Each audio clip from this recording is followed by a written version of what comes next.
We had a lot of technical difficulties, and we probably don't have anyone on here yet, but we're just going to have a light chat right now until we start building some people. And I'm also going to, oh, here we go. But with some people, and I'm also going to start sharing it myself. Oh, here we go. But with some people, and I'm also going to start sharing it myself.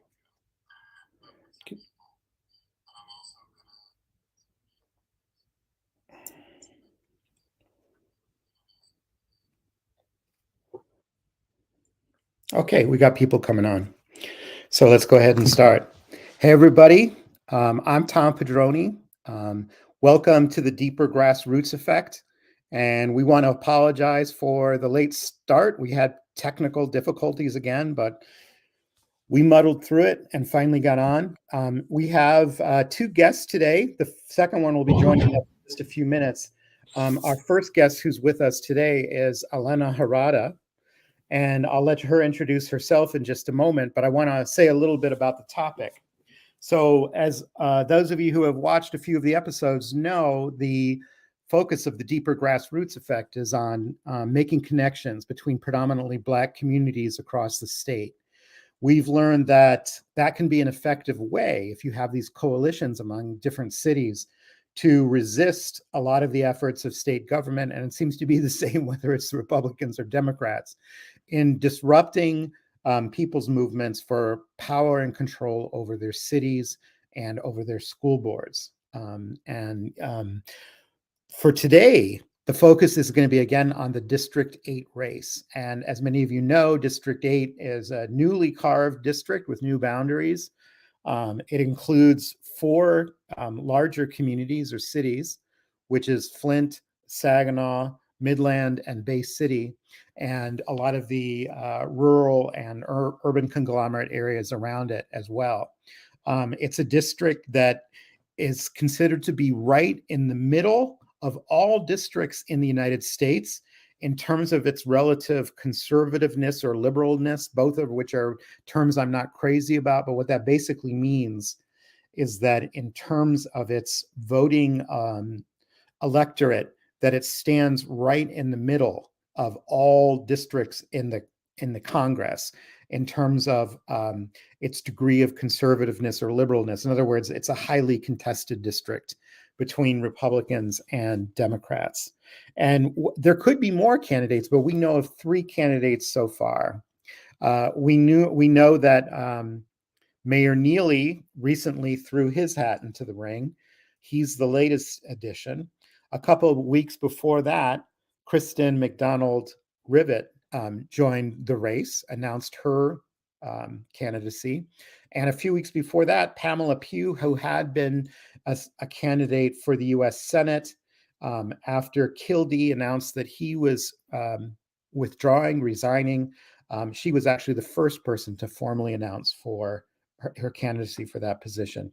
And one of the great things about 810 is I know that, they'll at least put the invitation out to all the candidates to appear. Of course, they have to deal with the amazing Wintis Hall when they do that, and the probing questions that she will ask, or that the whole 810 team, including the community and the comments, will ask. And we would love that. I assume we would love that conversation. People would love the chance to ask Neely questions. They've had it with Pugh, but maybe again, and McDonald Rivet as well. Elena and I, and soon Art, will be talking about aspects of Kristen McDonald Rivet and her history and trajectory and current politics to help people in Flint get a better sense of what she might be like were she elected. And Elena and I are people who, we don't know her personally, or at least I don't, but we've known of her in kind of a notorious way because of our activism in Detroit and to some degree outside of Detroit as well. It's not something colorful. Well, it is colorful, but it's not something very pleasant. Elena and I, we've probably known each other for, I don't know, it might be almost 14 years now. I think we first met. Yeah, I think we first met at a protest, at a walkout of the students at Western International High School in Detroit. This was during our early emergency management time under Robert Bobb, when Robert Bobb, who was appointed by Granholm, I always like to emphasize that Democrats have been very complicit in all this as well.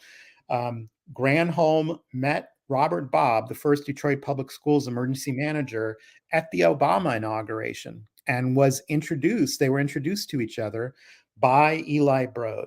And Eli Broad is also a Democrat from Detroit, but a notorious funder of corporate style education reform and all of the goodies that it delivers to companies that want to get a piece of the pie, consultants, privatizers, and the results for students, at least rhetorically, they claim that that's what it's about, but the results show otherwise. So most importantly in this story, and I'll let Elena tell it more herself, but I'll just mention it. Elena was a member of the school board of the Detroit Public Schools, for which for which she was charged as a criminal, I guess. I'll let her tell that story. But she was a member of the school board that was pushed aside under emergency management so they could do their corruption, which is extensive. And we'll tie in the way that Kristen connects to all of this. She played a very central role in Elena's dismissal and in what subsequently happened. So Elena, we knew only after we met that we had both done a lot of work in, supporting political prisoners in the United States. We had sort of a common history in some ways. And I remember before I even met you, knowing that you had worked with United Farm Workers, that you met some of the biggest people in that effort. So I'm going to stop. Maybe I got that wrong, but I'm going to stop and I'm going to let you go ahead and tell the story about yourself. We can't hear you. I have to unmute. Okay. Thank you for inviting me on. And I'm certainly one of the board members who has PTSD from the time that we served on the Detroit School Board during emergency management. And, I see films and documentaries and articles about it, and I never want to read them or see them because we lived it. And when people ask for interviews about it, I always decline. So here's how lucky you are. Yeah. Yeah. So, the discussion that we're having today, though, I want to specifically speak about the role of Skillman in the school takeovers and the modification of the PTO, which would have been the parent-teacher organization, and turning it into the Detroit Parent Network. And the people who were complicit in silencing the voices of parents have all moved up to high levels of the cabinet in Detroit Public Schools, such as Charlonda Buckman, who said that Detroit teachers should be arrested and jailed. These are Detroit teachers who are, just like the hardest working and combat duty driven people. And there were several others. The director of the Educational Achievement Authority School became the director of bilingual education. People were just rewarded all over the place for horrible things. And that's why we have now the district that has the lowest academic achievement in the state, as well as tax captures and other things that were allowed to go on that continue. I will be giving more information about those things, hopefully in a future show. But I just want to say that Skillman has been the major role and has played the major role in privatizing public education to the point that people felt very lucky that they were able to get art and music or other things in their curriculum when they actually was a time when everybody had it in Detroit schools. They made it so that only a few people could get it. Somebody who would be a director of the art department in Detroit Public Schools and made maybe $150,000 a year after 30 years and a PhD would be replaced by a young white person in a nonprofit that maybe was responsible for getting art in 5 schools, and that person would get $200,000 a year. That's an example of what privatization does. And that was also the way in which the Duggan administration, along with the Beatty administration, were able to replace seasoned, experienced Black and Latino educators with white young people who were happy to move to Detroit and be basically Teach for America. Skillman was instrumental in that, in the whole thing with, and also United Way, with Remember Waiting for Superman, and the kind of propaganda campaign that they waged against public education in favor of charter schools and private education. Mm-hmm. So Elena, I was just going to introduce Art and he popped out. That was unfortunate. Art, come back. Oh man. Okay. So what I'm going to do is, and you're on mute, by the way, Elena, just so you know. Okay. What I'm going to do is, so Elena was talking about the Skillman Foundation in Detroit and its crucial role in dismantling public schools and, basically handing over the wealth of children to incompetent and corrupt people. But I wanted to back up by talking about what Kristen McDonald's connection is to all of that. So Kristen McDonald was the vice president of the Skillman Foundation during this time, and one of the public figureheads for the Skillman Foundation. In fact, and here's where we start connecting directly to Flint. Art, where are you? Here's where we start connecting directly to Flint. While many of us, including me and Elena and many, many others, mostly people of color, were fighting the imposition of emergency management because we believed in local elected democracy, even when it was people of color in mostly low-income communities who were the ones who were empowered. There's Art. Hey, Art. Hey, man. I've been running around, man. I'm sorry to jump in like this, man. Yeah, it's funny. I was just turning to introduce you and you were gone. I was like, oh man. Oh. No, the other meeting kicked me. I okay. The other meeting, and I thought I did, and it ended up kicking me out of this meeting and put me back in the other meeting. So I'm sorry. We're so glad that you're back. So just to catch you up real quickly, Art, and then I'll let you, well, people know you, but I want to just mention where we've been so far. So the focus of what we are talking about today is Kristen McDonald Rivet as a candidate for the 8th district. And we talked about the other two candidates have named themselves, Neely, who is well known on this platform, as well as Pamela Pugh, who's been on this platform as well. I think that probably people know a little bit less about Kristen McDonald Rivet. And so one of the things that we want to accomplish is to kind of lay out some of her history and her likely trajectory as a candidate, like who she's connected with, what her viewpoint is, because, I think she's probably going to turn out to be the most well-funded candidate and have the most high up endorsements of any other candidates. So what we were just beginning to lay out was her role as vice president of the Skillman Foundation during the crucial period of the imposition of emergency management on Detroit public schools and everything that happened, that was really destructive to the Detroit public schools. I mean, you almost can't overstate just how horrible it was.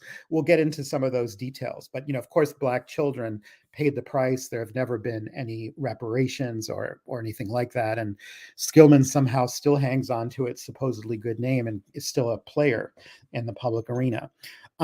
McDonald has since moved on, but is playing other roles now. Apparently she moved to, I think, the Bay City area so she could be a candidate in this race.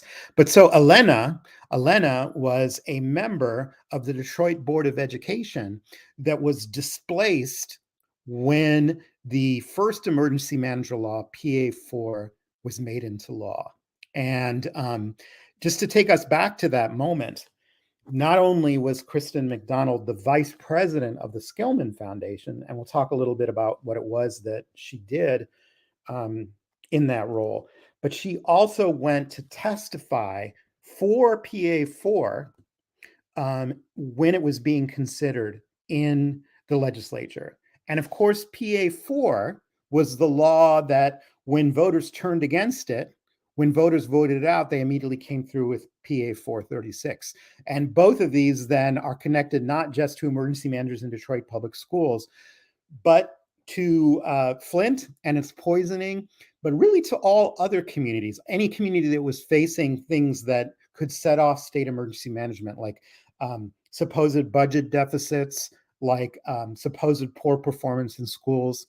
So you had actually all the cities in the district. It was every black city in Michigan. Yeah, it was even if every they black didn't city. have an emergency manager, it was hanging over their shoulders, right? Right. So I'm going to read this quote from Kristen, and then Art, I'm going to let you jump in and say some things about this.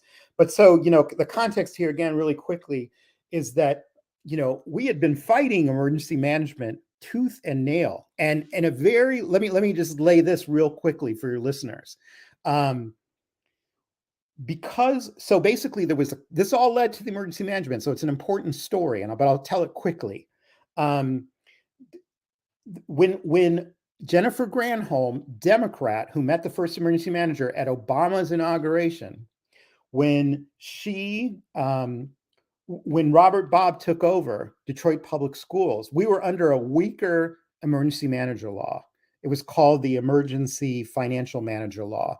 Did not have all of these powers that people needed to eventually do all of the damage to Flint and to Detroit Public Schools and elsewhere. But what we had done is, when Elena and the rest of the Detroit Board of Education were being pushed aside by this emergency manager, who had, according to law, financial control of the district, but he was asserting academic control of the district.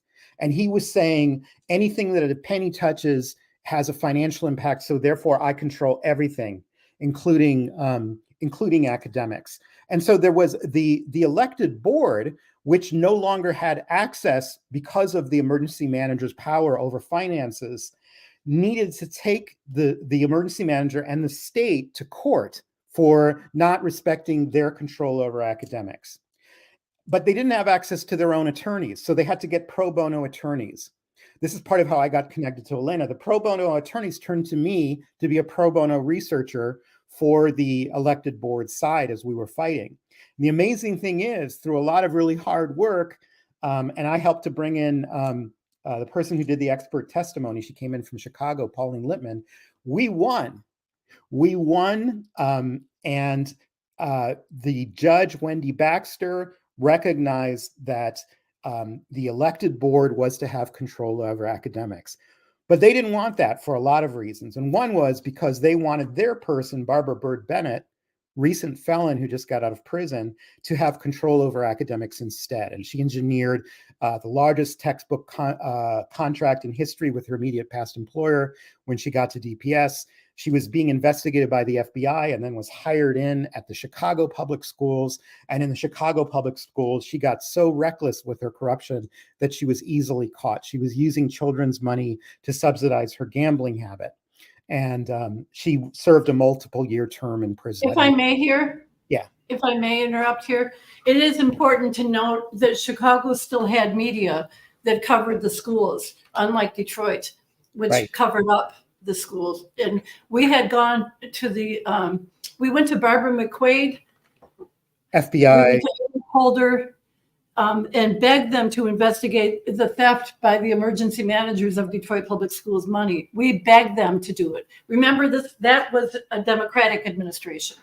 Now, it's really important to note that, and we even said at the time that Barbara McQuaid would never investigate anything that Duggan was doing, anything that was really, it turned out to be very clear that nothing that harmed Black people was going to be investigated by Barbara McQuaid. And I want to really say that loud and clear for all the people who think that those Democratic feminist women are really heroes, because there's deep, deep racism in that. The second thing is, it was a blogger. It was an education blogger in Chicago that got the Chicago Sun-Times to investigate Barbara Byrd Bennett. And one of the times that I was getting a FOIA settlement, I said to the attorney for the emergency manager, who is now, by the way, the assistant to the Wayne County treasurer, I said to the attorneys, it seems almost as if there's gamblers in charge here. And they just looked at each other. I had no idea. I had absolutely no idea that that was actually what happened. And it turned out that Barbara Byrd Bennett had gambled away millions of dollars in Detroit Public Schools money. And hats off to Chicago for still having any media. they were able to send her to prison, but nothing happened to her when she was in Detroit. We never have been able to get an audit of the $3.2 billion that went missing during both Republican and Democratic administrations. Yeah, so thank you, Elena, for adding that in. That's absolutely crucial. So again, Kristen McDonald's role in this is that when we miraculously won with pro bono attorneys and had the power of the elected board to control academics, at least recognized, many of us went to testify against the emergency management law, against PA4. But on the other side was the Skillman Foundation and all its money, and specifically Kristen McDonald Rivet as the vice president of Skillman. And so what I'm looking at right now is a news story from, I believe it's the Detroit News, that captures her testimony. Let's see. Skillman Foundation's Kristen McDonald, now she's Kristen McDonald Rivet, spoke up to support Bob, saying, "The time for outrageous moves is upon us in Detroit. It's clearly a time for the legislature to step in and declare an academic emergency." McDonald pointed out that other failing districts were turned around after an emergency academic officer was brought in. Of course, that's not true. Hey. Here's the last sentence. She said Skillman has confidence Bob could handle the job in addition to his duties minding the district's finances. All right, go ahead. You know, we talk about it, and we do things, and we get no results. PA 436 has been in law since 2009. Since Gretchen Whitmer's been in office. Let me put it like that. Yeah. Since Gretchen Whitmer been in office, they have not repealed the PA 436. We have a Democratic mayor. We have basically all Democrats on our city council. We have Democrats in the state house. We have Democrats in the Senate, AG, governor, Congress, U.S. Senate, president, and vice president. The reason why they keep on doing us like they are doing us is because everybody want a photo op. Everybody want a picture. Oh, here come the governor. Let me go get one of these free hot dogs that she's giving out down at Burston, and let me take a picture with her so I could post it on my Facebook page and say that I was standing with this damn wicked ass governor. Just the other day, and you know how much I love Vice President Harris. Mm-hmm. She was snubbed by the Arab community because they said they don't want to meet with her unless she's talking about changing policy. 250,000 or more Arab Americans are in the state of Michigan. They need those votes. They are leveraging their votes for action. We can talk until we blue in the face, but until the African American community say we're going to leverage our vote, that's right, we're not going to get anything. We're not going to get any respect. We're not going to get anything. The DNC don't even respect us. They came in Flint, down in Brazil, and gave Hillary Clinton the questions before the debate. And guess what? Flint didn't say nothing. I'm tired of DNC picking my primary candidate. Don't get involved until the general election. But they come and they pick and choose who they want us to vote for. And right now, whatever that lady's name is in Bay City, I don't want her because of the simple fact they came in and they hijacked the democratic process by endorsing this lady right here. The Democrats, we think that they for us. Man, they just here to keep us in line and keep us on this plantation, keep us in poverty, so that they can set up these organizations, nonprofit. So when they do retire, they're able to go get them a 6-figure job after they retire from the elected position. And until we, as a people, wake up, we're going to keep on talking about the same thing. Groundhog Day. Every single day, we're going to keep on talking about the same thing. I'm done. Yeah, absolutely. I couldn't agree more.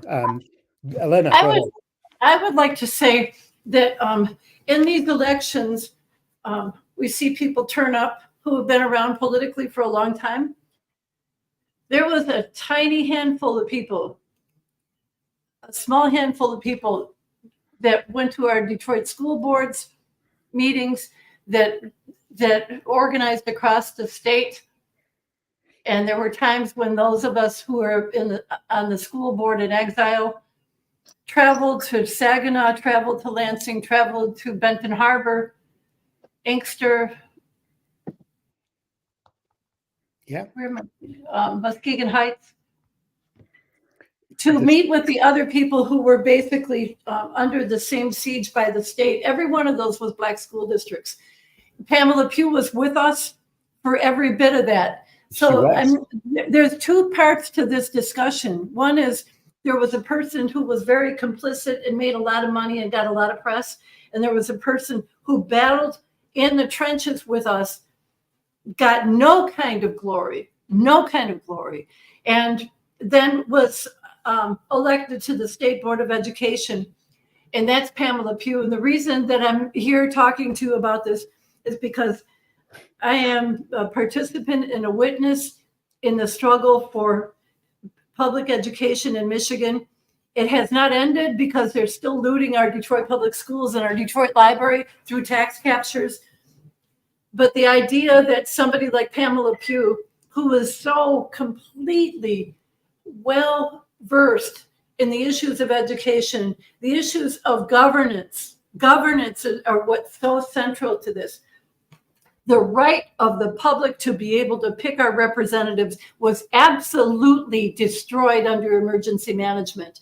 And the Skillman Foundation and its agents were absolutely complicit in that, particularly with the parent teachers groups, by making the Detroit Parent Network a group of absolute people dependent upon gift cards, dependent upon buses to take them, telling them what to say. They destroyed not only public education, but critical thought by being able to buy off very poor people at a very low rate. We call it gift card politics, because they were able to rein in people, offer them gift cards, take them out to some few lunches. And everybody from poor communities knows how easy that is, because people are very desperate. So they get people. When we went to some of our own meetings, the parent network had been brought in ahead of us to take up all the seats, unless we got there early before they started work. But every single time, Skillman was complicit in silencing parents and silencing people about the vote. I just want to say that anybody who has taken money from Skillman, you better know what the price is. Anybody who's taken a Skillman candidate, you're taking away the voice of public education.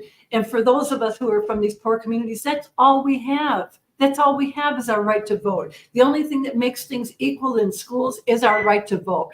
So I just want to say, I'm not going to belabor this. Please support Pamela Pugh for Congress in District 8. Thank you. So you saying the Skillman Center is against us? Oh, I'll tell you about this. What I can speak to is what their role was before. I'm not sure their role has changed.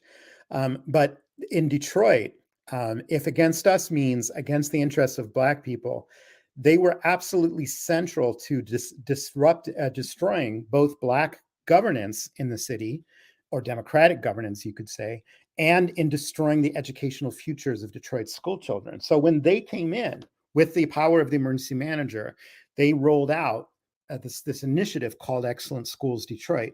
And this was 2010.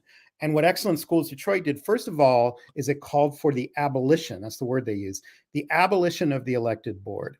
They wanted power to reside with the mayor, but when the mayor, being at that time, said he didn't want that, they were very happy to work with Robert Bobb, this emergency manager. They also wanted the creation of this new state-controlled district called the Education Achievement Authority, which took in 15 schools, Detroit public schools, many of them in the newest buildings where people had just invested lots of money, where the voters had invested lots of money. And as we know, because we helped uncover it, the people who took control of this district were basically a front for two organizations, for-profit organizations from Utah, School Improvement Network and Agilix. And what they were up to, as we learned from our FOIAs, and we published this as well in one of the local weeklies, is they wanted to create a platform, a computer platform for learning, that they said that they would create the results that said that they were effective, that this was how you taught Black children. And they were going to pilot it in Detroit in these 15 schools, and then they were going to sell it to Black districts across, predominantly Black districts across the country. And they were in the process of doing this. And what our emails uncovered is that that they started to get into an internal struggle because this software that they had developed, first of all, it had not even arrived in the schools. It hadn't even been brought online at the time that they were claiming its success and claiming that it should be sold to other districts.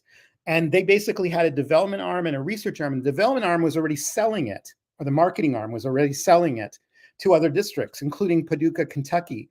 And the development arm had to say, stop marketing. You know, because we have their emails that say this thing is only a hack. It's only an empty shell. And so you can't sell it yet. It's not ready to go. So, right? so the reason why I asked this is they gave money to Flint. They gave during the money water to crisis. Detroit, but it depends how they give it. During the water crisis. Mm-hmm. And they paid for positions throughout the city administration during that time. And I think that's something that I want to look into now, because I didn't know about all this with the Skillman Center. So I want to know, and for you, some of the emails, how did they come about bringing that money into Flint during that time? Because they paid for certain positions here in the city of Flint. Yeah. So they worked with Snyder during the water crisis there. Okay. That's I'm hearing y'all say this name and this organization. So it you know, my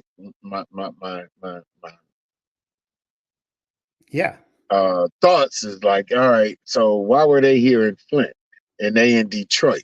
And this is the first time that they didn't gave money outside of Detroit, because I spoke to the person that was over the Skillman Center at that time.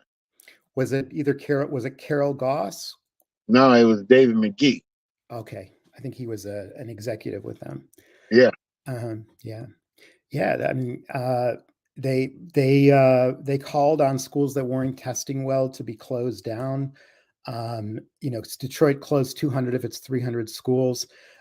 It's what I see happening in many ways in Flint right now, but that's another topic entirely. But yeah, I do encourage you to look in on it, because I mean, they did so many things that were egregious. They held fake public town halls, which were broadcast over national networks. On NBC, for example, there was one that they held where, as I pointed out to the executives who were producing this NBC show, the people that they randomly picked from the audience were their own members. They were themselves people of the Skillman Foundation. And the whole thing was just a setup to sell the product that they were selling. You know, Detroit will, I mean, I don't know if the schools will ever recover, especially with the Education Achievement Authority. The board of the Education Achievement Authority, which was appointed by the governor, I believe, was majority people from the Skillman Foundation. And they were self-dealing contracts to people who are part of their network, including the Detroit Parent Network that that Elena mentioned earlier, with Charlonda Buckman. Charlonda Buckman is the one who famously said on national television that Detroit school teachers should be jailed for the low scores. And then when the scores only got worse over the next 4 years with emergency management, they were completely silent, right? You know, the textbook thing, I think you were on for that, Art. $50 million textbook given by the emergency manager's superintendent, Barbara Bird Bennett, was loved by the Skillman Foundation. And she gave this $50 million contract, which was the largest in US history at that time, to her immediate past employer. And, you know, we were already, I mean, there were people who were, there were articles published in, not in the main papers, you couldn't touch Skillman or the emergency managers in the regular. To date. Yeah.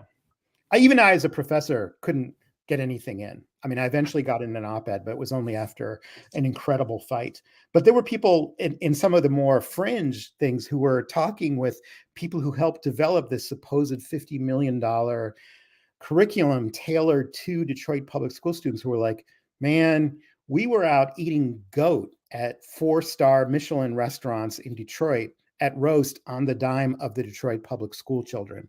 And this idea that we were tailoring the tests and the curriculum to Detroit students, they were like, we were just pulling them out of a grab bag of what we had used before. I mean, it was just the district had never even needed an overhaul of its curriculum. She just came in and did it without consulting anybody, like in the district, you know, like the curriculum people or anything like that. It was just like, no, we're going to do this. We need to do this. And we're not going to have it be competitive. We're going to just happen to do it with this one corporation.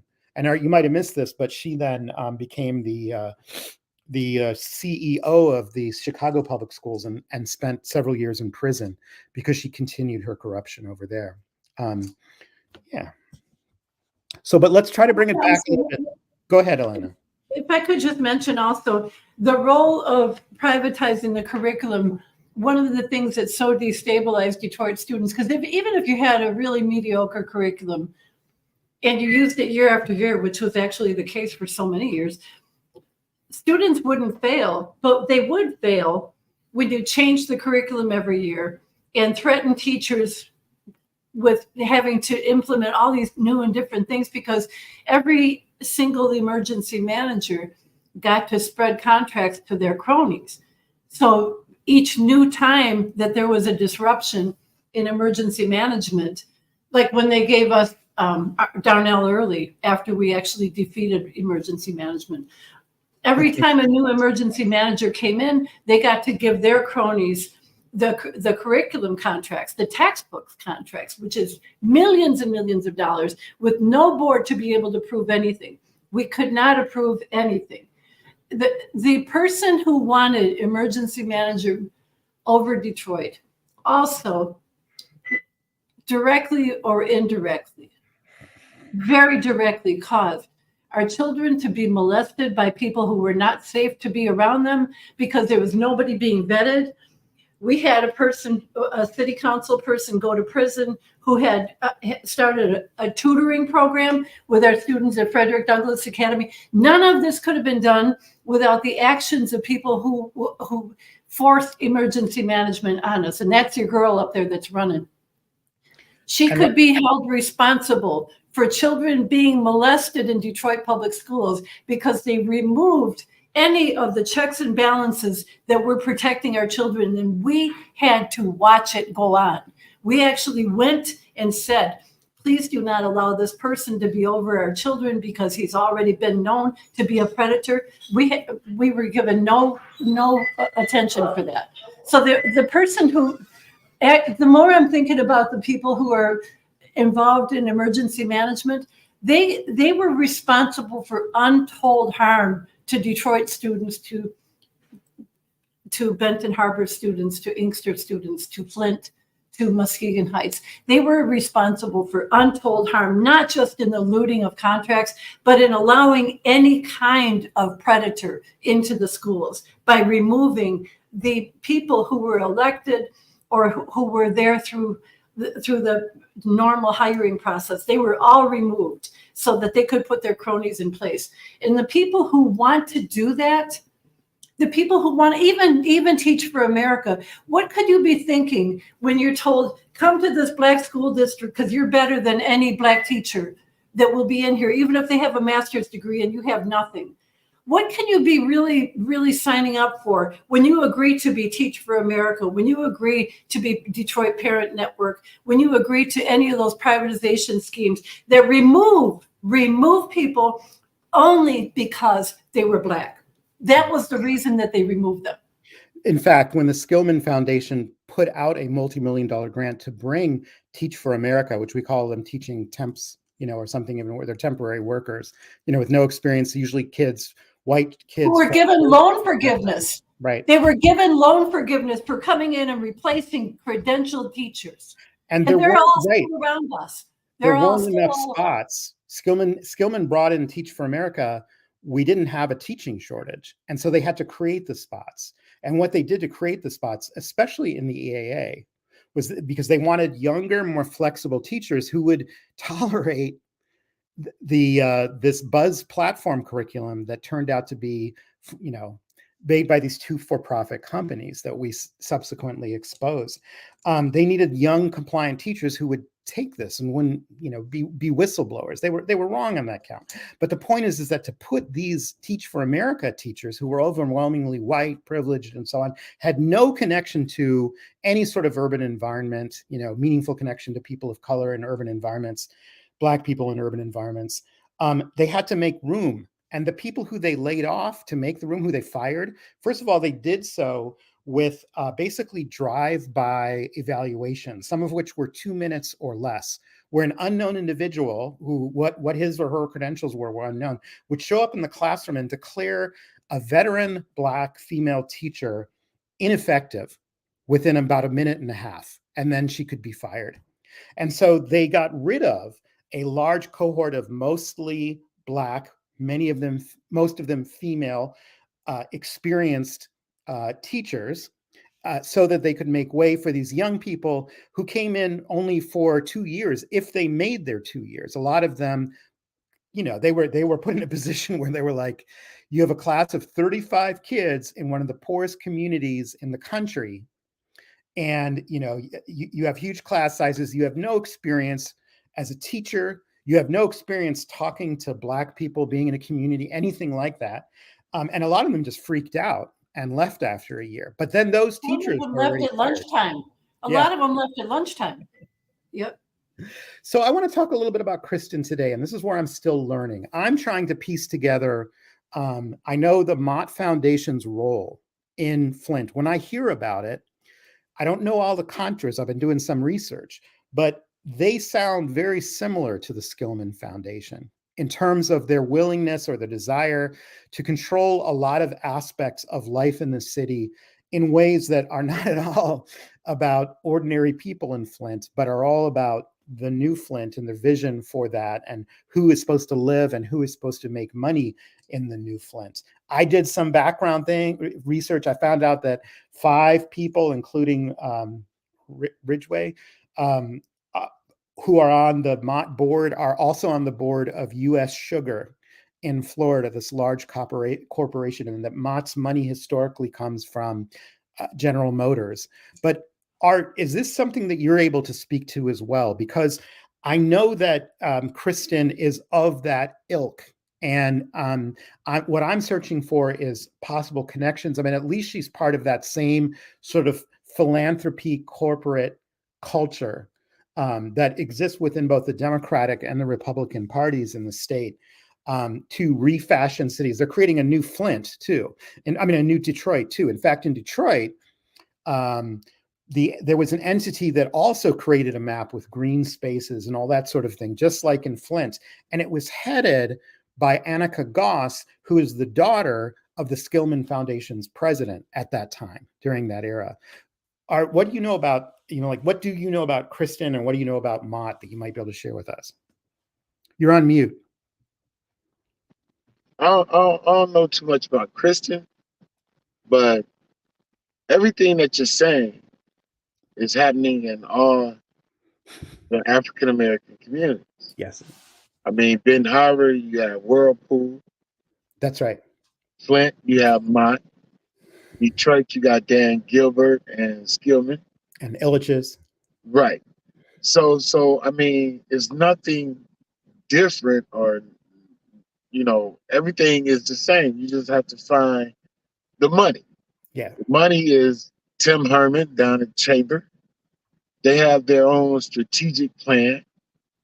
If you go look it up, you'll see downtown strategic plan. You'll see they wasn't supposed to go past Fifth Avenue, but since they have Mayor Sheldon Neely in office, they going all the way up to Burston now.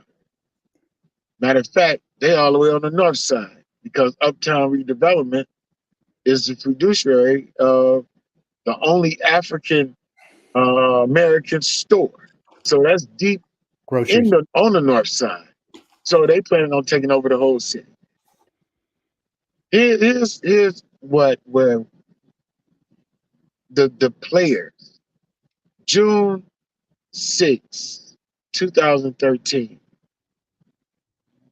The superintendent at the time, the interim superintendent, was Larry Watkins. He signed over center-based dollars. He signed over Act 18. He signed over millions of dollars. June the 11th, 2013, Governor Snyder came in and took away early childhood. That right there took away $9 million so dollars from the city of Flint also. And That they only happened took it, right. Yeah. they took it from the 4 African American districts. August 2013, they shut down 11 schools, 8 of them being on the north side. Yeah. We lost 10,000 kids that following year to surrounding areas. Mott came out with a what is it? MOU, Yeah. where they was going to build 6 new high schools, and they wanted to own the 6 new high schools, This is just like and the district lease from them. Help me to make sense of this, right? The state sold Mott the property that the school of the deaf sits on, and they built the new school plus Powers and School of Deaf, right? He paid, I think, like $10 million. The state turns around and pay him now for the School of the Deaf to sit on that property. So they gave up property they owned and then they leased it from Mott? Right. Right. I'm still trying to understand that.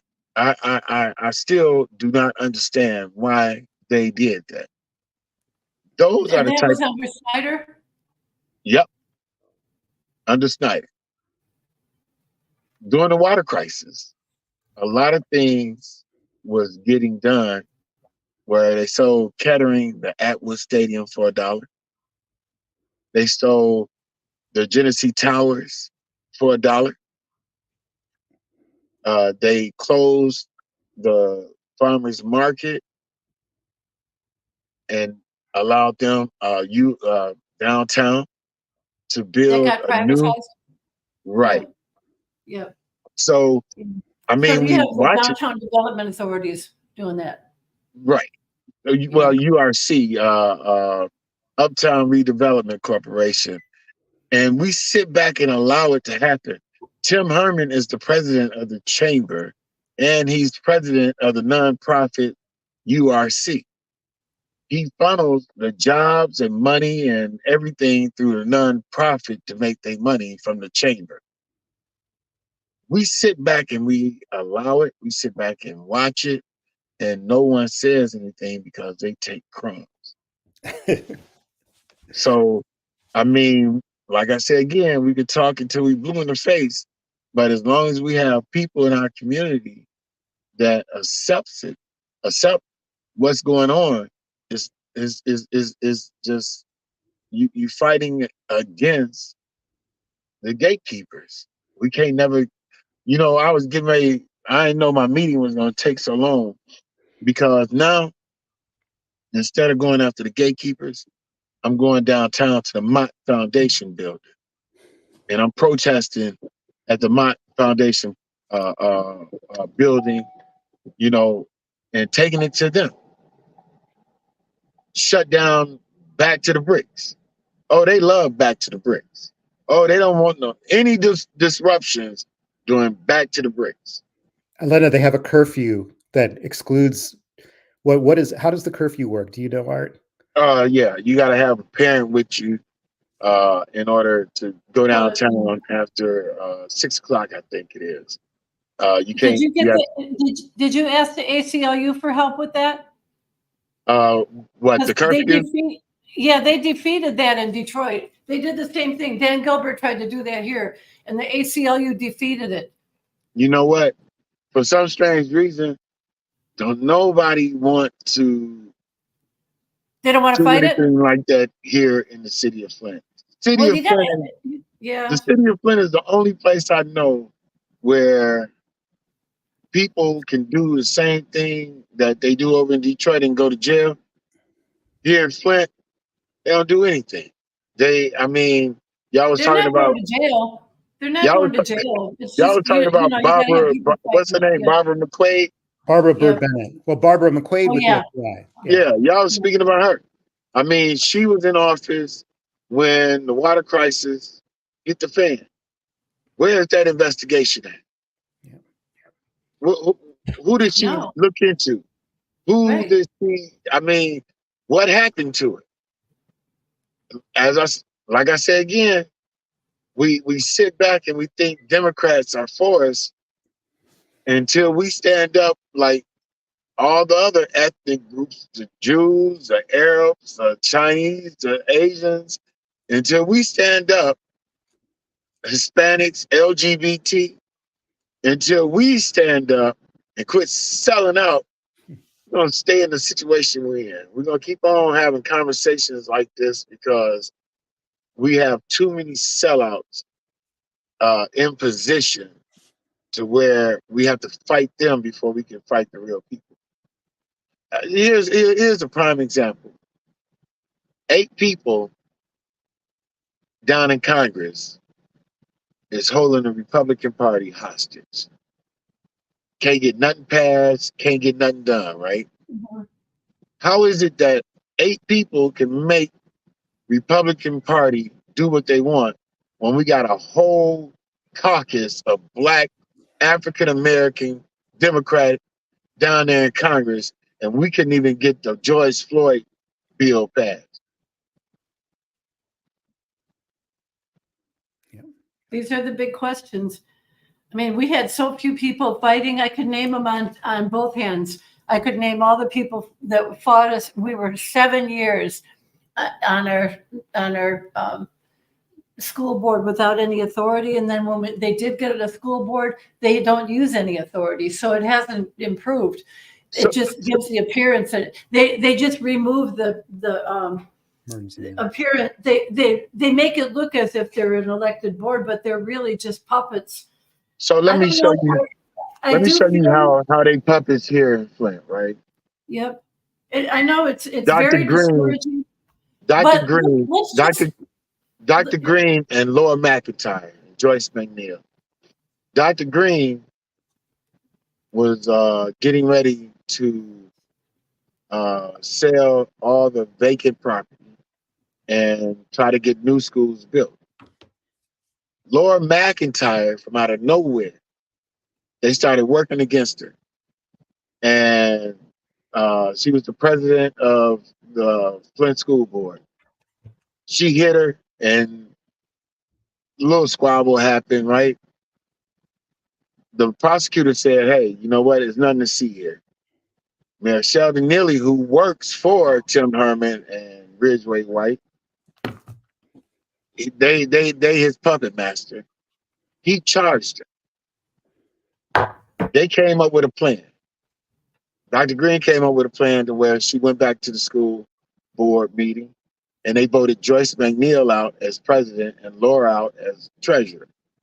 September the 9th, I'll never forget it. September the 9th, she was putting a meeting together to where they was going to sell the property. All of a sudden, Dr. Green had to go to court. She had to go to court and she resigned.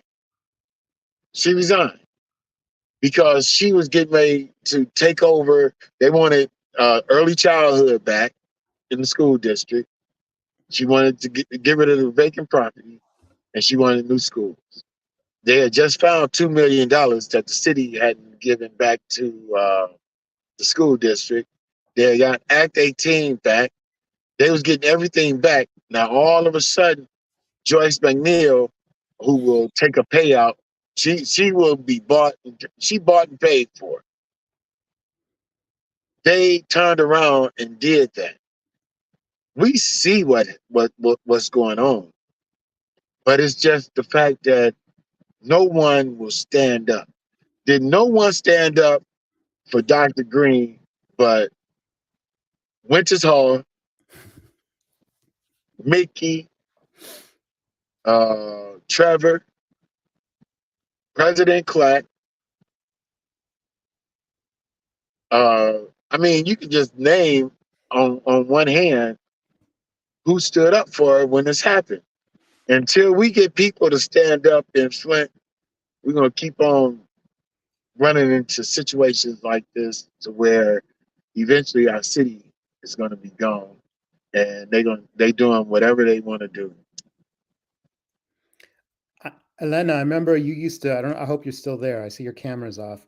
But I remember you used to talk about, maybe still do, about not only about the gift card democracy, but also about, I think the metaphor you used was body snatchers, how these people who were activists that you had known all your life, suddenly you would talk to them and they would have no critical capacity anymore. It was like, and what had happened was that they had received a payout. They had received a relationship.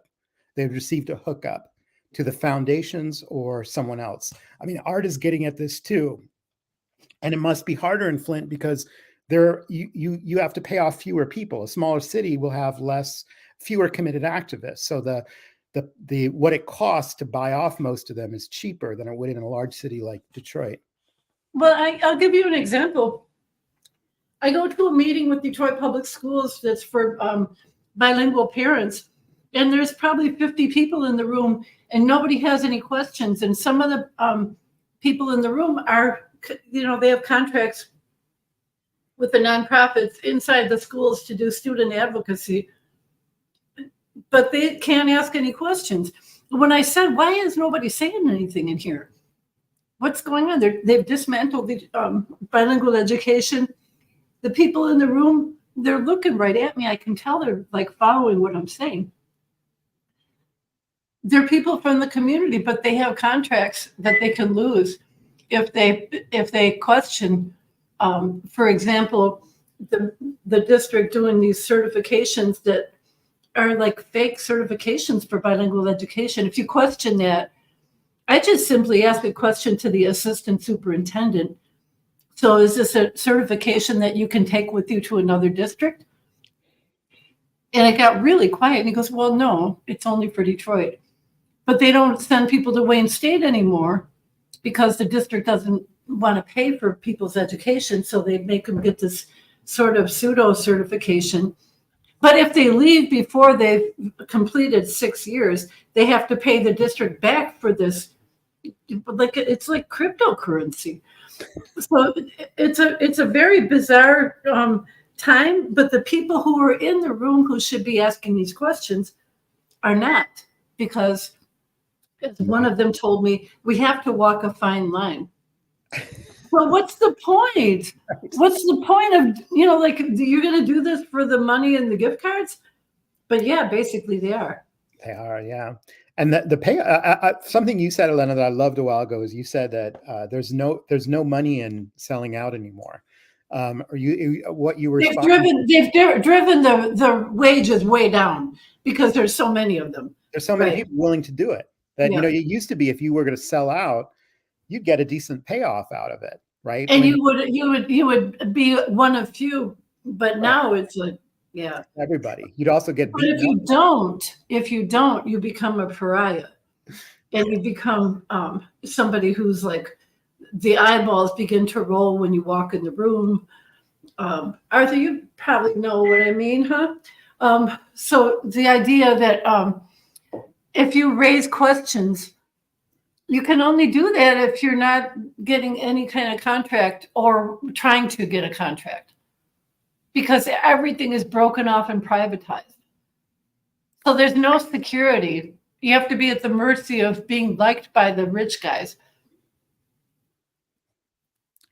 I think Art dropped off, so he can't answer you, is my guess. Okay, but I'm sure that he's a pariah like me.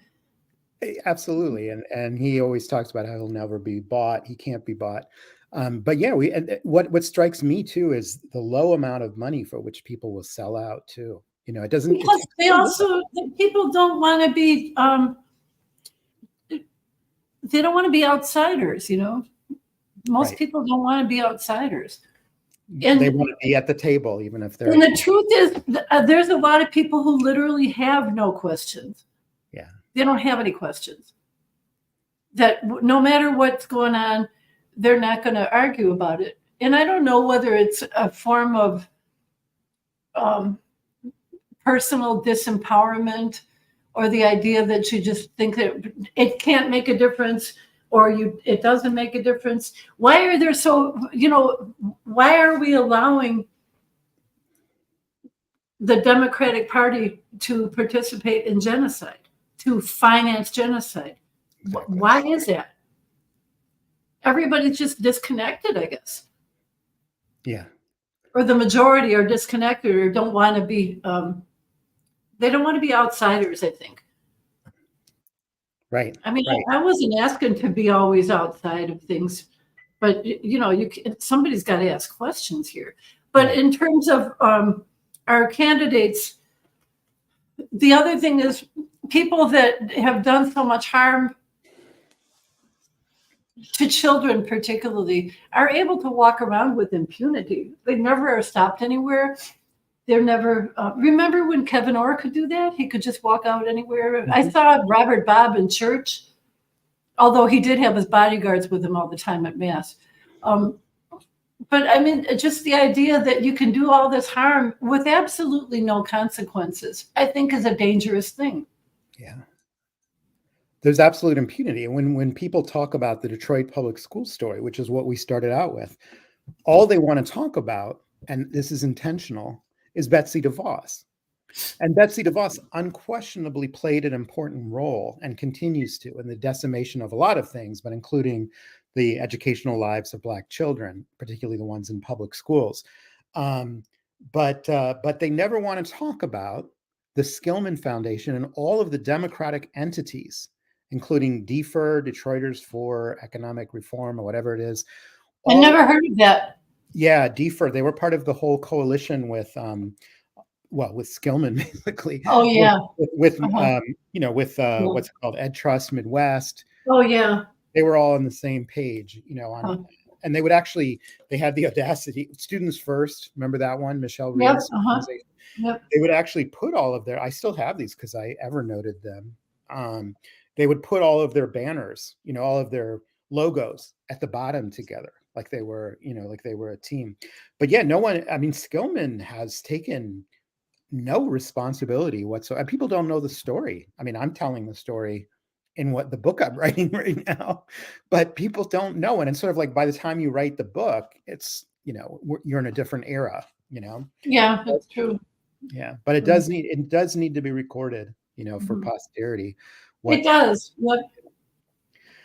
So we're probably going to wrap up. I don't think Art is coming back in. Okay. I just, like our themes for today was we wanted to, we're aware that there are now 3 candidates in the 8th district Many of us have personal connections to Pamela Pugh. And we also have connections because we know about her with Kristen McDonald. And to summarize some of the main points is Kristen McDonald, as vice president of the Skillman Foundation in Detroit, first of all, went to testify for PA4 and against all the activists were all fighting against it, including me and Elena.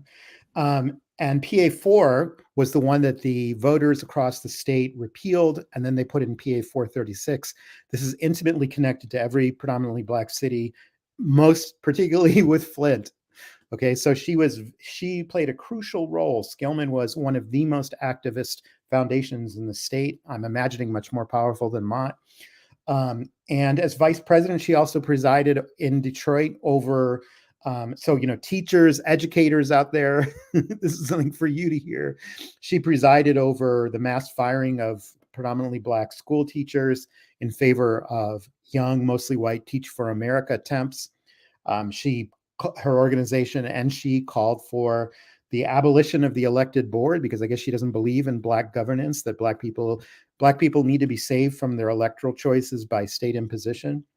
And, they created the EAA, which was this fake district that was a front for two for-profit organizations who were developing computer platforms who wanted to sell their fake product to other predominantly Black districts under the claim that they knew how to educate Black children. They made a major breakthrough. All of that, for me, contrasts very much with someone like Pamela Pugh, who has been with us there in a way that she has put herself at risk every step of the way. And calling for a ceasefire. And she has called for a ceasefire publicly. Thank you for bringing that up. She was absolutely crucial to saving Benton Harbor High School when Democrat Gretchen Whitmer went after it. That's very courageous of Pam as president of the State Board of Education. I mean, it's right, but it's also hard when you're trying to get elected and you're pushing against the leadership in your own party because she, runs as a Democrat.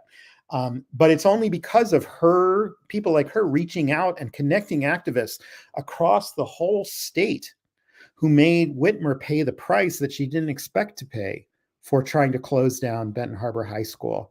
Because in the past, you could just decimate Inkster, you could decimate Buena Vista, you could decimate wherever, and nobody would really come to their aid. But Pam helped to establish the groundwork so that when the governor didn't just piss off 10,000 people who probably voted for her in Benton Harbor, she was pissing off people, mostly Black people, all across the state.